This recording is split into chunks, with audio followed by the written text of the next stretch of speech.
Now there's a brand new webpage, especially for this podcast.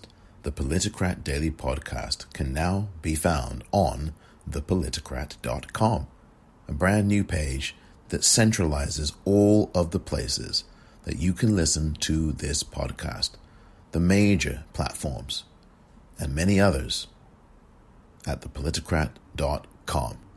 Lots of content that you can see there right now and every single day.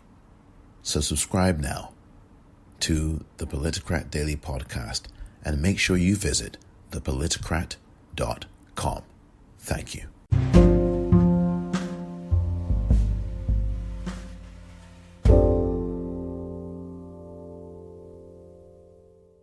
Welcome to the Politicrat. I'm Omar Moore. It is Sunday, January the 3rd, 2021. On this edition of the Politicrat, today is a day for speakers. The new Congress, the 117th Congress, gavels in. A brand new Congress will be sworn in today, is to be sworn in today, and by the time you hear this, will have been sworn in today. And the speaker will be elected. There's only one name who will emerge victorious. This is the start of a really important week in American politics. And I'll tell you why in just a moment.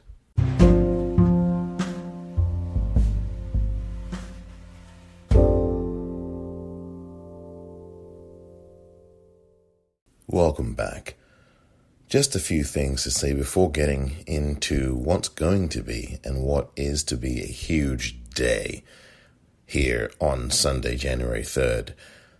I want to make a minor correction to yesterday's episode. I was talking about Griswold versus Connecticut, the United States Supreme Court case. And this was during a discussion of privacy. And I had said that Griswold was decided in 66 or 67, but I was incorrect about that. Griswold versus Connecticut was decided in 1965 by the U.S. Supreme Court. I should also add that Griswold was not the person that represented the backlash against the culture at the time in the 1960s in the United States. It was the state of Connecticut that did, because the state of Connecticut had these draconian provisions that really essentially that did forbid married couples from having contraception in their homes. I mean, that was, in so many words, the actual law on the books. And Griswold was the plaintiff who challenged that law, that statute.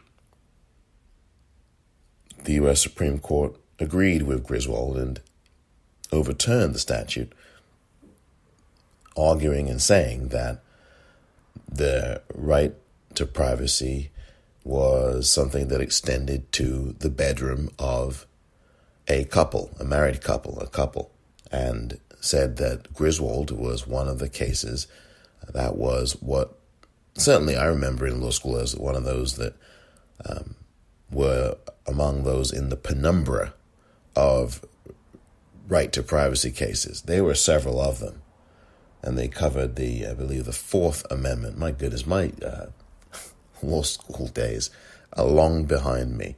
But I did get the date wrong, and I did get whom the backlash was committed by wrong as well. But there you go. A correction, nonetheless, that I think is important to make, and I apologize for erroneously saying that yesterday. So I just wanted to correct the record. There will be no correction of any records today in the brand new Congress. By the time you will have heard this, the 117th Congress will have been sworn in. By the time most of you have heard this. The brand new Congress starts today on Capitol Hill in Washington, D.C. Those who were successful in their bids for office as House members or senators will be sworn in today. Tommy Tuberville will be amongst the senators. It's unbelievable. Tommy Tuberville, who was once a football coach, a college football coach in Alabama, doesn't know anything about anything. Couldn't tell you what the three branches of U.S. government are. I kid you not. He cannot tell you that. Or at least a few weeks ago he could not. I'm sure he's received an education on this since. And for those of you who don't know, the three branches of the United States government are the legislative branch, which is Congress, the executive branch, which is the president, and the judicial branch, which is the Supreme Court. Those are the three branches of government in the United States.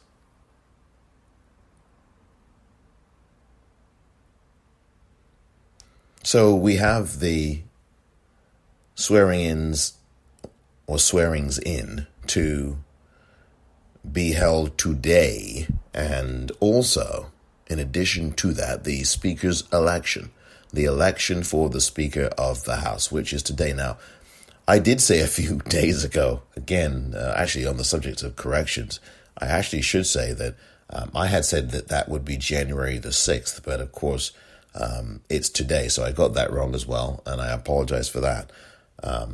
But January 6th, I'm going to talk about in a few minutes' time. But today is a really important day, very important day, because you're going to have a new Congress sworn in, and you're going to have the Speaker's election. Now, Speaker Nancy Pelosi, who has been Speaker now for a few years, and this is her second go-around as Speaker, is running unopposed, at least to the best of my knowledge. There had been talk of a challenge to her speakership by at least a dozen to 24 Democratic congressmen and women who were asking and had been saying in numerous places that they wanted to present a challenge to the Speaker. Petitions were being sent via email demanding that Speaker Pelosi present Medicare for all as a provision to be voted upon on the House floor this week, before they would vote for her. So these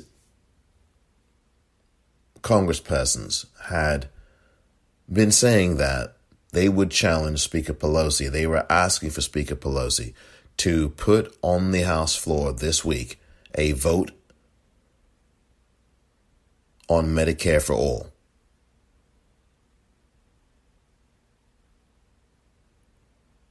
It doesn't seem as if that is going to ever happen. And it seems as if that challenge to Speaker Pelosi has gone through the wind rather than with the wind. It's just disappeared. It's completely gone. And I don't know why. And I don't know what's been happening behind the scenes. But I can say that there certainly looks like a clear path for Speaker Pelosi for re-election as Speaker. There are people, including myself, who have not been satisfied with Speaker Pelosi's leadership, particularly over this last calendar year that we have just escaped from. There have been some positive things about Speaker Pelosi's leadership, but there have also been some profoundly disappointing things as well.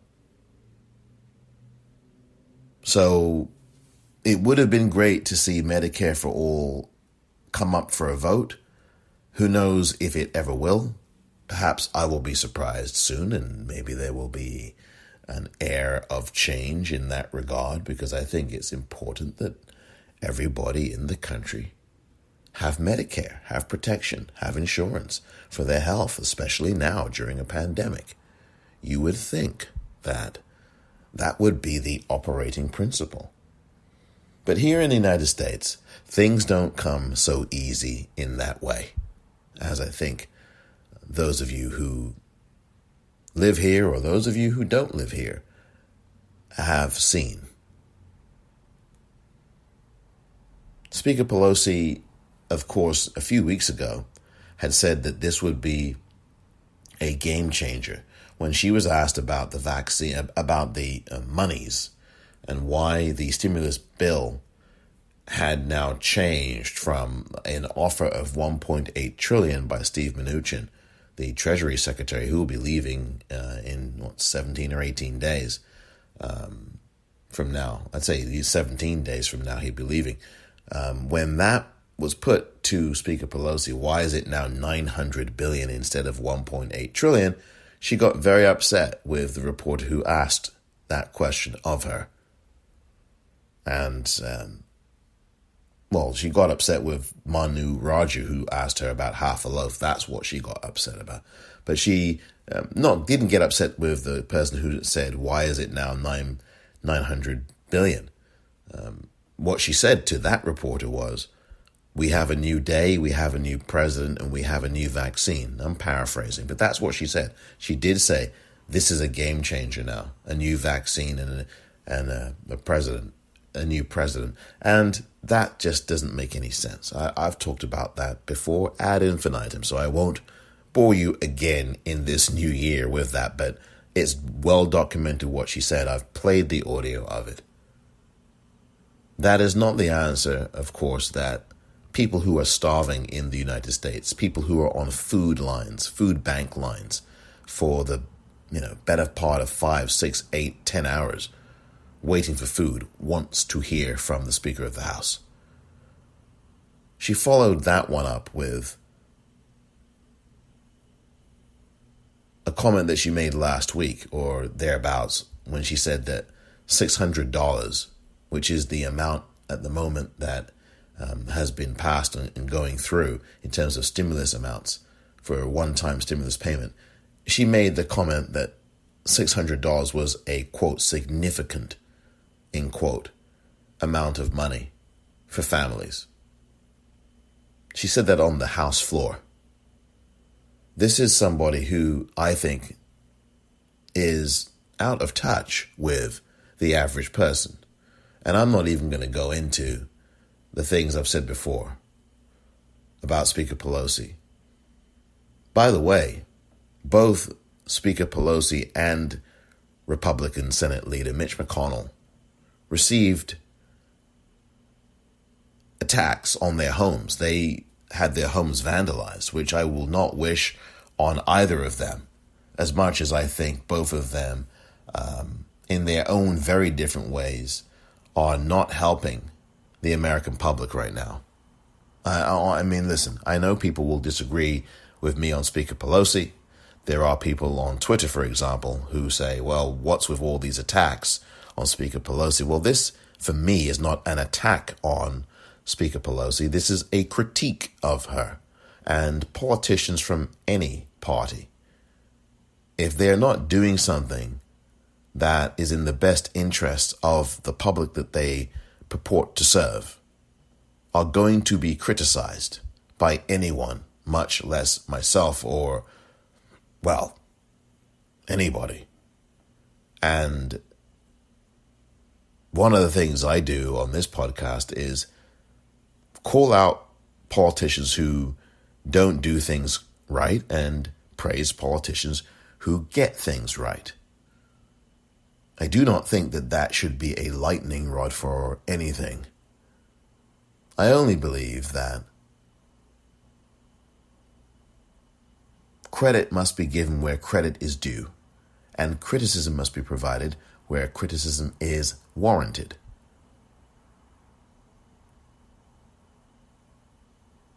If you poll people in the Democratic House, there will be a number of them who will agree with me that Speaker Pelosi's leadership has not been at its best over the last 12 months. Some of those in the more progressive wing of the Democratic Party would absolutely say that in the House. We'll see what happens with the leadership. But I do want to get back to this. The houses of both Republican Majority Leader Mitch McConnell, and there's a lot to dislike about Mitch McConnell and a lot to criticize him on because he is the most dangerous person in the United States. He's much more dangerous than Donald Trump is. And by the way, he has much more power than Donald Trump does. I know that sounds fantastical. I know that sounds perhaps hard to believe. But the truth is, he absolutely has more power than Donald Trump does, especially now. One of these two people will be leaving office in 17 days, and it will not be Mitch McConnell.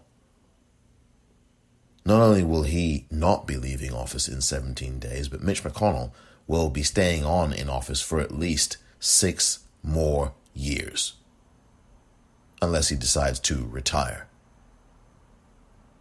And the question is, will he still be the Senate Majority Leader in a few days' time? Literally on Wednesday, we will probably know, maybe Thursday of this week. Or will he simply be just another senator? Georgia, of course, will decide that. I'll get to that in a few moments, as I've said. But the New York Times reported that both Speaker Pelosi's House and the House of Republican Senate Majority Leader Mitch McConnell were vandalized. Now, look, I do not support that. I think that that's despicable that people would vandalize the houses of these two politicians or any politicians. I don't support people vandalizing, defacing people's homes. I'm going to put a link to this story, by the way. One of the messages that was written, according to this news story by Alison Waller of the New York Times. This is dated January 2nd, 2021. And there's a photo, and you will see it when you see that. I will post a link to this, and you will see this in the story. There's a photograph of the front door of Mitch McConnell's home in Louisville, Kentucky, and someone has spray painted on it, "Where's my money?" And to show you the severe issues of American education, the severe problems we have in the United States with education, "Where's" is spelled W-E-R-E-S. So that's "Where's my money?" So that's how it's spray painted. So the person who spray painted "Where's my money" on the front door of Senate Majority Leader Mitch McConnell could not even spell the word "where's" correctly. They spray painted "Where's my money?" No H and no apostrophe between the E and the S. And no question mark either. I mean, these are desperate times when you can't even spell the word to punctuate the word or even explain to the inept and destructive Mitch McConnell that you want your $600 since he blocked the other $1,400 that would have made for $2,000. Pretty pathetic, isn't it? Someone can't even spell the word where. Can't even spell the word where's and then put an apostrophe between the E and the S. Can't even put a question mark after the word money. Oh, dearie me. If you're going to deface someone's property, my goodness gracious me, can you spell correctly? Can you put a proper... can you get the grammar correct and you put an apostrophe where you're supposed to put it? Can you put a question mark where you're supposed to? God, dearie me. This is the education system at work in America. We have people, look, who cannot spell. We do have a population that is functionally illiterate. And that I am not denigrating. I am saying that A, you should not deface property. And B, my goodness me, can you spell correctly? At least. Good grief.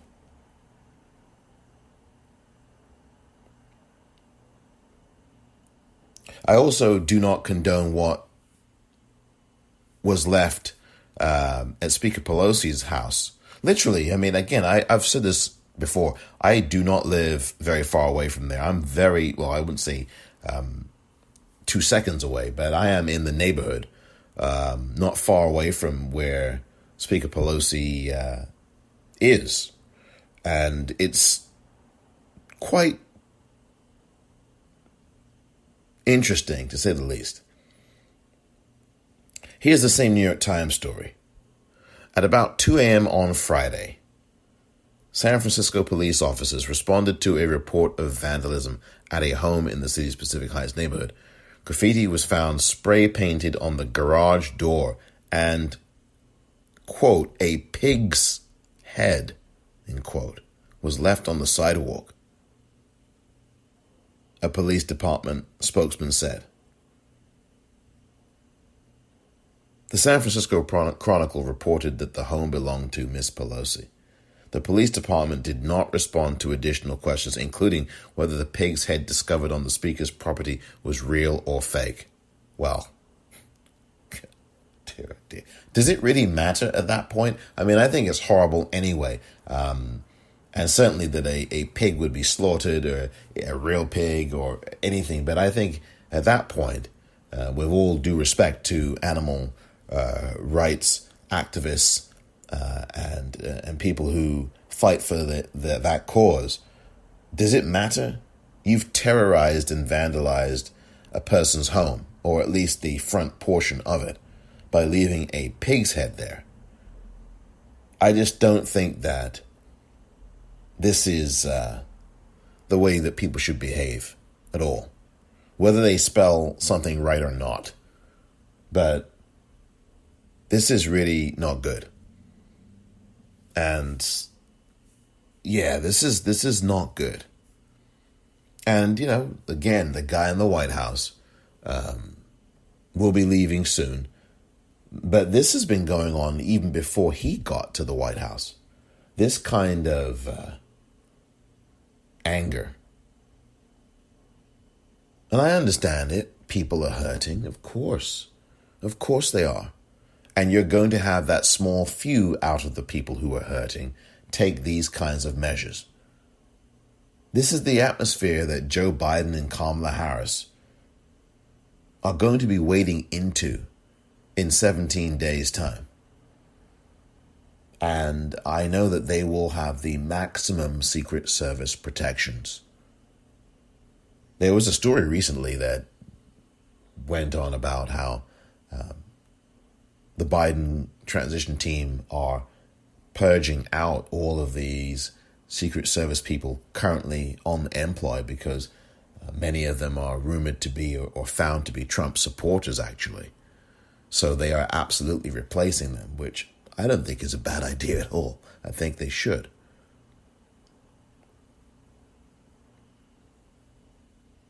But you are getting people now who are desperate, very desperate. Doesn't justify writing, spray painting, "Where's my money?" without the question mark, without the apostrophe, and without the H. And it doesn't justify spray painting the garage door of Speaker Pelosi and leaving a pig's head there either. None of that is justified. We can have some issues with Mitch McConnell for sure, and issues with Speaker Pelosi without all of the extra curriculars. What's wrong with writing a letter? What's wrong with emailing or tweeting them? What's wrong with sending them a video on Twitter? What's wrong with doing those kinds of things rather than resorting to either threats, violent threats, or spray painting the front door of someone's home, or leaving a pig's head, or spray painting the garage door of someone's home? I mean, what does that accomplish?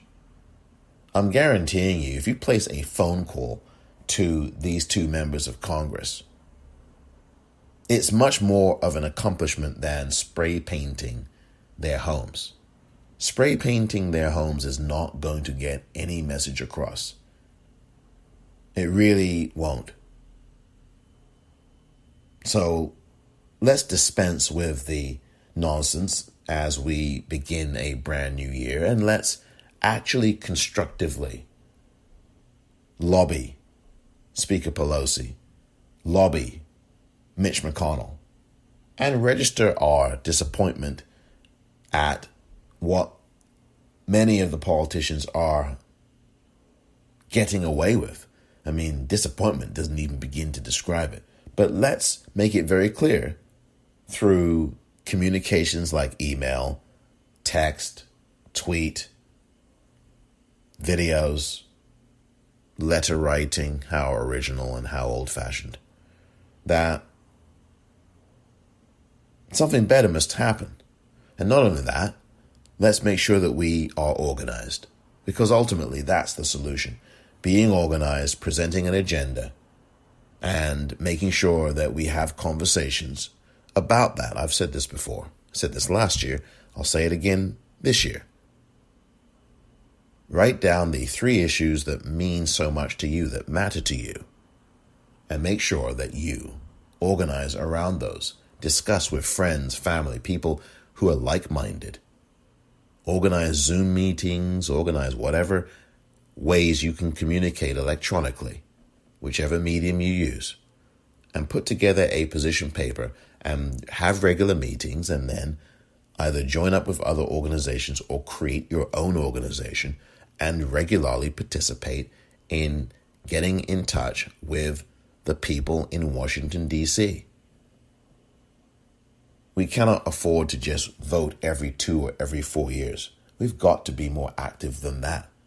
If we can spare a few minutes, 15 minutes in one day, 15 minutes in a week, as little as that, to get in touch with representatives of government, it really will make some difference. A phone number that I think you will need to have handy throughout this calendar year and beyond is 202-225-3121. I really do think that number is going to be one that you'll be using a lot this year for people in Congress. There's also 202-224-3121 as well. Let's stay active and let's not go back to sleep. When I return, the other big events of this political week in the United States. I'll tell you exactly what I'm talking about right after this.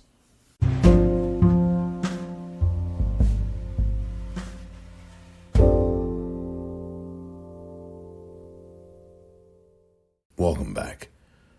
So the other big political stories coming up this week, of course, will be the Georgia runoffs in the United States Senate, the two races in the state of Georgia that will grab the world's attention. Well, the United States' attention, not the world's necessarily. I don't want to be that presumptuous, but here in the United States, there will be a lot of emphasis on these two races, as there has been throughout the last few weeks and months. Raphael Warnock, the Reverend Raphael Warnock, will be running against and is running against the current senator in Georgia, Kelly Loeffler, a Republican who was unelected to the position and whom has had this whole tenure of a year or so, whatever it's been for her. She's been in the office of Senate for just over a year or thereabouts. And her whole time has been marked by scandal, financial scandal, by the trading that she has been doing that has been investigated, and there were no charges brought. I should make that clear. But this kind of activity, when she was trading on information that was procured in a private briefing to senators, a classified briefing to United States senators a year ago, just a year ago, during this pandemic, and when we were in the early moments of it, when we really didn't know, here in the United States at least, that was what was going on. I mean, this was during the impeachment trial. I mean, this is what was going on during that impeachment trial in January of last year, 2020. These senators who were supposed to be sitting and paying attention to the case that the House impeachment managers were laying out, half of them weren't even in the Senate when it was going on, when this trial was happening, by the way. During the course of this trial, and in the intervals around the trial, there were briefings about coronavirus. And it was at those briefings that information was being given out to these senators. And it was during those meetings that information was being given out about a lot of different things. And based on some of that information, Kelly Loeffler made trades and made lots of money off of them. A few $1 million here and there. Maybe even more than that, maybe $1 billion. I don't know exact numbers, but she was not poor. And Kelly Loeffler, the current senator in Georgia, is the richest member of Congress. The richest by far. And not only that, she has a husband who is also rich. So they're two very rich people. Nothing against people having money. I'm not registering an objection to that. What I am registering an objection to is that Kelly Loeffler has done absolutely nothing to improve the lives of the average person in the state of Georgia. Kelly Loeffler clearly committed insider trading violations, which is really problematic. Now, I get it. I know that members of Congress are allowed to trade, but they are not allowed to trade on confidential information that has not heretofore been released to the public. And that, in my view, is exactly what Kelly Loeffler did. And of course, the powers that be will not decide to investigate. Well, they did investigate, but they will not bring charges. Of course they won't. Because when you've got rich politicians with rich husbands, and her husband is the CEO of the company that owns the New York Stock Exchange. I mean, why would anybody go after Senator Kelly Loeffler? I mean, when you've got that kind of financial power, why would they? I mean, it's the system going after itself. So why would anyone expect the system to go after itself? I mean, come on. These things do not happen in this country. I wonder if they happen in your country. But no one should be surprised that Kelly Loeffler did not get charged with anything. Just like no one should be surprised that Senator David Perdue, the other Republican running, did not get charged in the very same kind of thing, which he clearly did as well, insider trading on the same kinds of things. He was part of that briefing as well. All of these senators were. An investigation was done on him as well by the Justice Department, I believe, FBI, and nothing was charged. He was not charged or declared someone who hadn't done anything wrong. And the New York Times has put out numbers of reports on David Perdue, his insider trading. Clearly, I mean, it's there.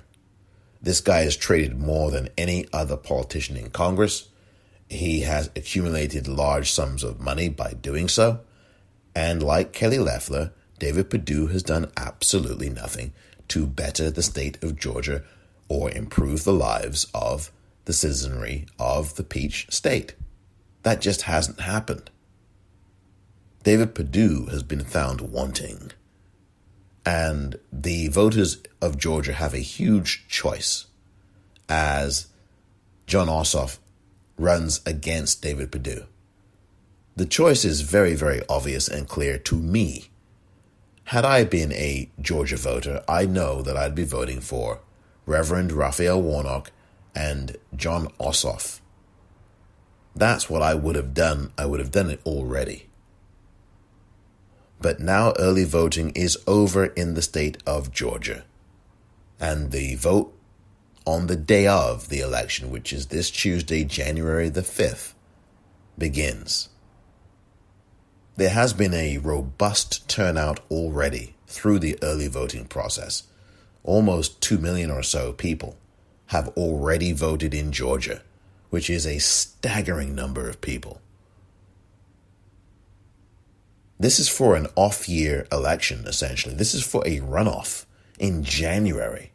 And already we've had over roughly 2 million people or so vote, if not more, through the early voting process, which ended last week. So this is a really big thing. Now, this election, these two elections are the most important elections of 2021. And on Tuesday, Georgia voters who have not yet voted will get to do so. It will be a momentous day. And I believe, as I've said for numerous weeks and months now, that we will see a majority Democratic Senate. And I believe that we will see Mitch McConnell just be a senator and not a majority leader, which means he cannot block stimulus payments, which means he cannot say, well, $600 is enough for you lot, which means he cannot put all these judges on the federal bench, on that bench anymore. He can no longer rubber stamp the far right wing, conservative, incompetent, unqualified judges who are in their 30s and 40s onto the federal bench. That's what all of this means. That's what all of this means. If you vote in Jon Ossoff and Reverend Raphael Warnock on Tuesday in Georgia, you have a chance to get rid of Mitch McConnell from that majority leader's position. You have a chance to stop the cronyism of Mitch McConnell from infecting everything in the United States Senate. You have a chance to stop Mitch McConnell from blocking United States Supreme Court justice picks by a Democratic president. You have a chance to stop all of this. The obstruction, the lies, the Grim Reaper letting the bills that pass in the Democratic House gather dust and pile up like tombstones. You can absolutely stop all of that. Who wants to have a majority leader who allows a graveyard of bills to just be built with tombstones on them saying R.I.P.? Who wants that? R.I.P. legislation, R.I.P. This act, R.I.P. that act. You know, I've criticized Speaker Pelosi, but one thing she has done is pass a lot of important legislation. And I know, I can hear you now. Some people will say, well, any person would do that. Yeah, maybe not. I don't know. Of course they would. But still, it has to get done. The work has to be done to get the legislation passed. The House whip, in this case the majority whip, James Clyburn, has to whip those votes to get people in line and get them to vote on the legislation. It takes a lot of effort and work to get all this stuff done. And I'm not going to begrudge Speaker Pelosi for that. But I will begrudge Mitch McConnell for absolutely being the laziest and most destructive U.S. senator we've had for many years. And quite frankly, criminal senator that we've had for years. This guy has stood in the way of progress for 40 years in the United States. And his businesses and his wife's businesses should be investigated. They're not going to be, but they should be. And seriously investigated. And criminal charges be brought. Because they have made so much money off of the backs of people in this country, particularly in the state of Kentucky. The voters keep voting Mitch McConnell in. It doesn't matter how many Confederate battle flags he stands in front of. When you have racist white voters, that is what you're going to have. A continuation of that kind of politician in the Senate. I think that the people of this country deserve better. And Georgia, you have a chance to vote for two people who will absolutely make the Senate and the country better and make the presidency of Joe Biden a whole lot better. You will see an increased stimulus check if both Jon Ossoff and Reverend Raphael Warnock are voted in.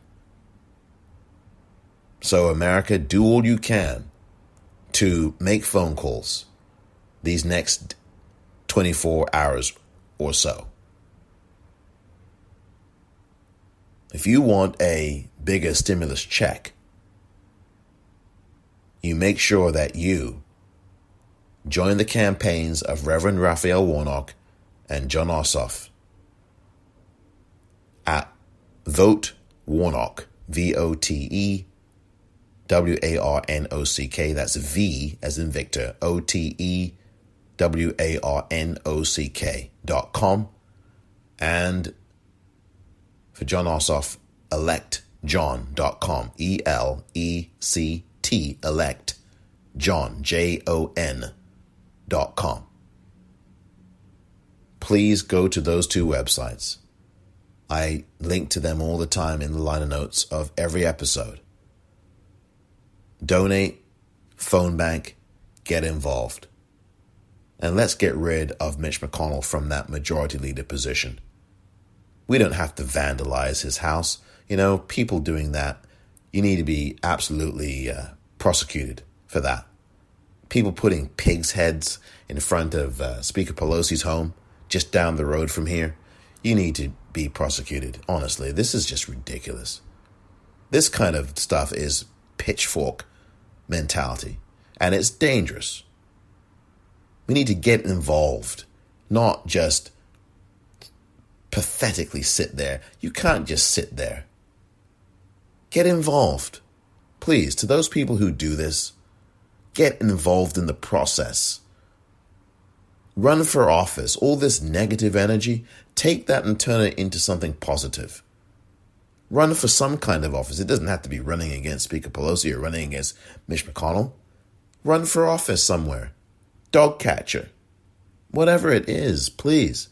But to be putting a pig's head on someone's side, on someone's front, come on, that's just ridiculous. Spray painting, showcasing your ignorance and showcasing your inability to spell the word where. Imagine going up to someone and saying, "Where's my money? Where's my money?" WERES, where's my money? What a shocking indictment of American education, which has been defunded now for 40 plus years. I'll be glad to see the back of Betsy DeVos as well, by the way, as we get Miguel Cardona, Dr. Cardona, coming in as Education Secretary. Well, I hope that he's confirmed quickly, because I tell you, if we have a majority Democratic Senate, all of these appointments that Joe Biden has made to his cabinet will be swiftly confirmed. Much more quickly than they would with the present United States Senate that is controlled by Republicans and Mitch McConnell. I mean, I think they'll go through under a Republican-controlled Senate, but it will take a lot longer, I think. These guys are not there for government. They're there for themselves. And that's not some kind of surprise eureka moment. Everybody knows this. It's not even cynicism. It's just the truth. And cynicism is healthy, by the way. It's healthy to be a cynic. Now, you don't want to only be that, but I think it's healthy to be one. You know, there's nothing wrong with cynicism. I mean, I know some people say that it clouds everything. Well, I think it's good to have a cynical mind, especially when you see what's going on around you. Of course, you want to have those other things, optimism and hope. But as I wrote in a blog entry to start this year at the Politicrat blog, which is linked to on the new website, thepoliticrat.com, hope and optimism must be grounded in something. And it can't just be, hope, optimism, empty sloganeering a la Boris Johnson. You know, it's got to be something tangible, and we've got to work toward that. So a huge, huge, huge day coming on Tuesday in Georgia. Of course, I'll be talking a lot more about it. And Rose Scott, the Emmy Award-winning, Murrow Award-winning broadcaster and journalist, who joined me late last year to review the top three most significant news stories of 2020, will be hosting a special program on National Public Radio. She will host the national coverage of this Georgia runoff races, this coming Tuesday, January 5th.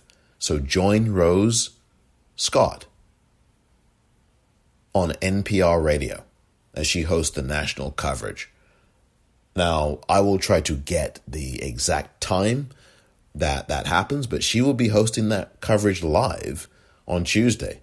So I urge you to join her. I will, I think, tomorrow give you the exact information in terms of the time and where on NPR you can find this. I'm sure it's across all the affiliates across the country here in the United States on National Public Radio, NPR. I'm sure you can find it at npr.org as well, but I will give out the information for that tomorrow.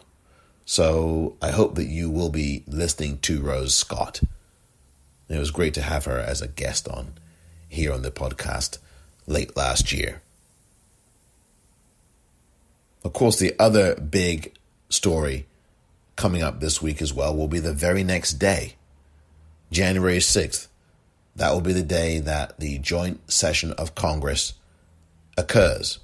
And in that joint session, there will be the certification of the Electoral College results by the House and Senate. Of course, if you have been watching the news, and I've tried to stay away from American news, especially from the cable news media. I have not watched any cable news media in terms of CNN or MSNBC here because I need a break from it. It's not healthy. I'm fed up of the usual equivocations and the predictable people that they champion or don't champion. And far less real analysis goes on there.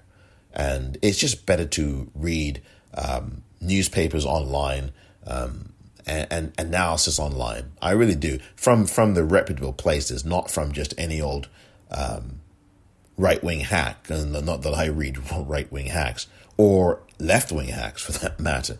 I just think that there needs to be something more fruitful than what we've got for American corporate news media, because it's just a mess. And you can thank Ronald Reagan for that, with the Fairness Doctrine scrapping in 1987 through the FCC. And you can also thank Bill Clinton for that, the Telecommunications Act of 1996, which deregulated media. So now we've got 4 or 5 companies controlling 97 or so % of what you see, hear, or read. Great going. Perfect. We have a very important day on January 6th. That's this Wednesday. I'll talk about it a little bit more as we get closer to it. But there's the certification in that joint session that will happen. Joe Biden's going to be certified. There will be some people grandstanding. A Republican senator will be doing that, Josh Hawley, or Halsey, or whatever his name is. I think it's Hawley, Hawley. And you're going to have at least 140 members of the House Republicans doing the same. And by the way, Josh Hawley is not on his own. There are going to be other Republican U.S. senators doing the same along with him. Ted Cruz, Marsha Blackburn apparently as well will be involved in that nonsense. This is all a naked attempt to keep in people's minds the coup attempt. This is despicable stuff. It really is. The coup attempts that I've talked about on this podcast that happened over these last 2 months. And the media, again, one of the reasons I've just stopped watching it, at least for the time being. I will probably go back to it when the inauguration happens to a degree, but still dial back some of my looking at it. This lack of real analysis about what the real issue is, which is this coup attempt. People talking about institutions holding. Institutions didn't hold. The people powered the institutions by voting in them. And not only that, they also made it very clear by their presence in the streets the whole previous calendar year, all of 2020, that they wanted change. The institutions were the mechanism, but they were not the hero of the day. We were. You were. And that's why we're going to need to continue to be engaged, because this is something that helps to weaken democracy, what these Republicans are doing. It's not that they're helping to weaken it. They are absolutely taking a bullhorn and an axe to it, a sledgehammer to it. So that's going to be a big issue this week. We're going to see the grandstanding. It's going to be disruptive. It's going to slow down the certification. You had the senator from Alaska, the Republican, Lisa Murkowski, make a statement on Twitter yesterday saying that she was going to vote to certify the results in her state. And why shouldn't she? I mean, she's going to vote to certify, rather, the election of Joe Biden, rather, it should say. So, I mean, because Alaska did vote for Donald Trump, but she's from Alaska. She's going to vote to certify for Biden. No matter what these grandstanding traitors do, because that's what they are. They're traitors to the country. This is treasonous stuff. It's treasonous. This is a coup, and you're going to see it again on live television this coming Wednesday on C-SPAN. DVR it if you don't want to watch it in real time, or if you're busy at work or whatever. I mean, but this is what's going on. And we need to get a majority Democratic Senate in. We need to have the laws changed around all of this so that these people do not get to do this again. And if they do, there are stiff penalties like jail time, prison time for them.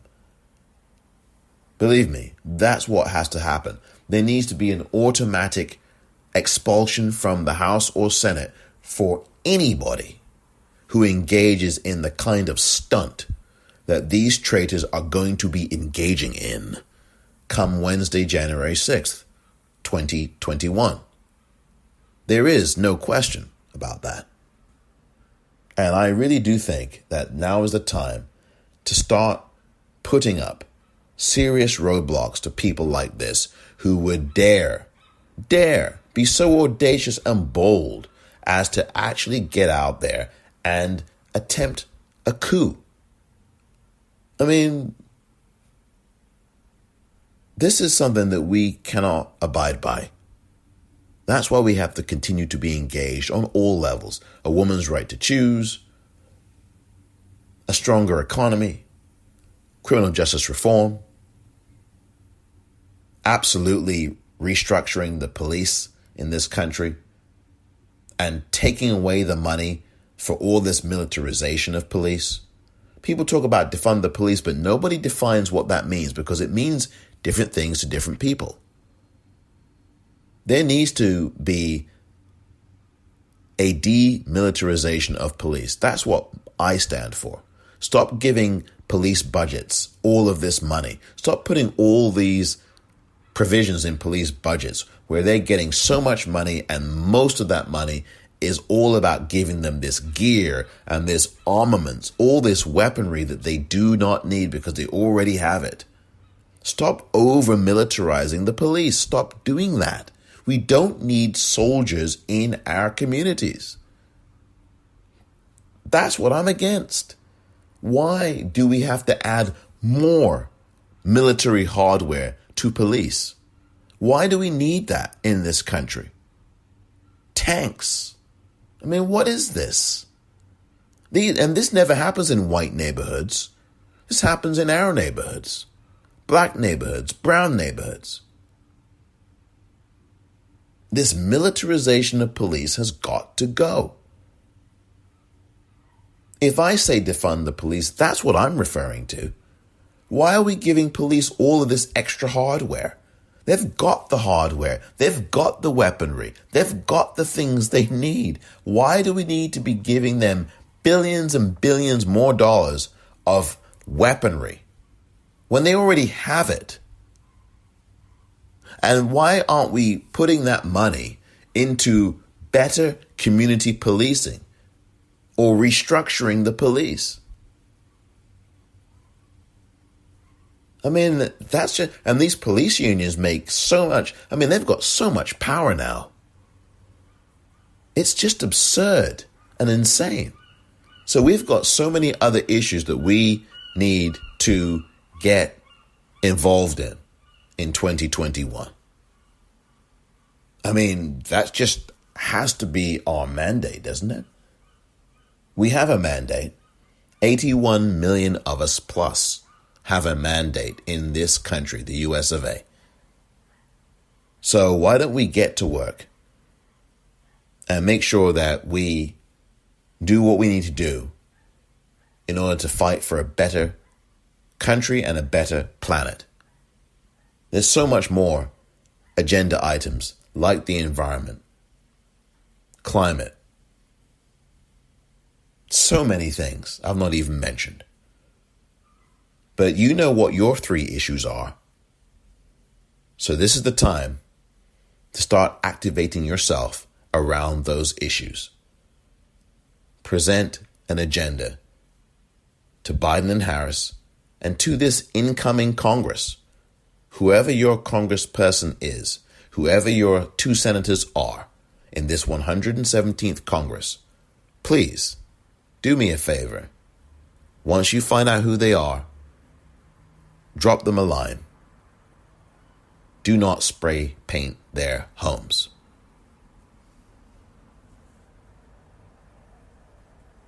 Thank you very much for listening to this edition of the Politicrat.